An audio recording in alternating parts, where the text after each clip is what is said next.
Olek, or Olech, from Orlando, Florida, writes to me, "Hey, Paul, I met you at Expona 2025. Good.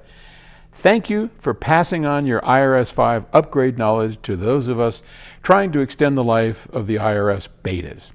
I've now replaced the subwoofers per your recommendation, incorporated a Danville Nexus 2.8 DSP crossover with a PS Audio BHK 600 monoblock on the sub columns and BHK 300s on the mid and tweeter columns."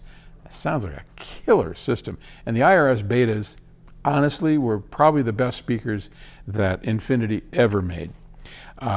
Rewind confirmed the 2-channel emits have delaminated and are open. Ooh. I've been searching for reliable replacements. One substitute uses tin-plated copper voice coils instead of the Infinity OEM aluminum. Do you have a recommended replacement supplier?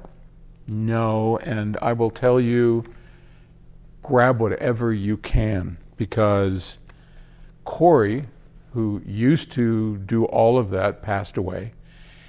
And he was the only guy I knew that had that kind of knowledge. I mean, the EMIMs,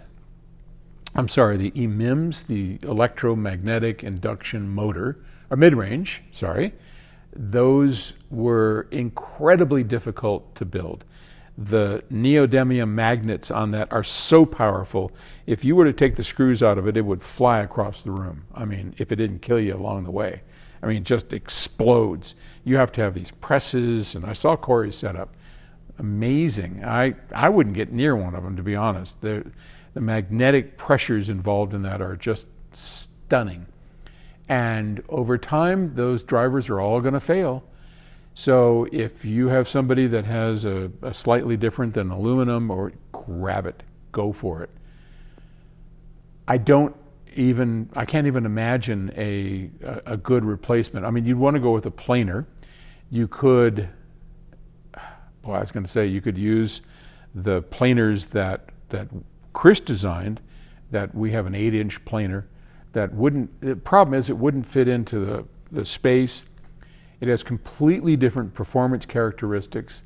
It's much better than the EMIMs, but the crossover, everything was designed around those drivers. And I would always be really hesitant, unless you're a loudspeaker designer. Boy, I wouldn't touch that with a 10-foot pole. So if you have somebody, if you can find something, look on eBay, gather them up.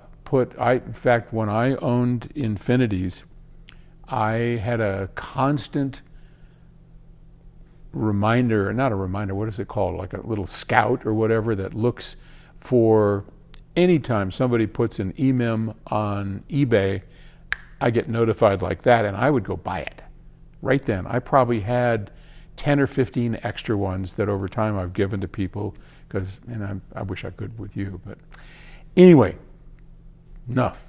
That's good luck with that. Take what you can get and keep looking for more. Okay. Bye.